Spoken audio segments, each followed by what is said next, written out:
নমস্কার সকলকে, চিনতে পারছেন? আমাদের সকলের প্রিয় দিদি কাজল দি।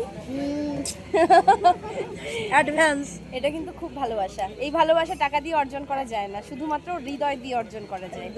আর আমার একটা প্রিয় কাছের মানুষ।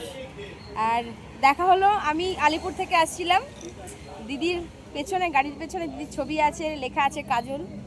তো আমি একদম কনফার্ম যে দিদি যাচ্ছে। তখন একটা ফোন করলাম, দিদি বললো হ্যাঁ আমি গাড়িতে আছি। আমি তোমার গাড়ির পেছনে আমি আসছি। আচ্ছা, আমরা এখন একটু চা খাবো, সবাই মিলে আনন্দ করব 10টা মিনিট, তারপর আবার যে যার গন্তব্যে। তুমি আমার বাড়ি কবে যাচ্ছ? যাচ্ছি যাচ্ছি যাচ্ছি যাবো।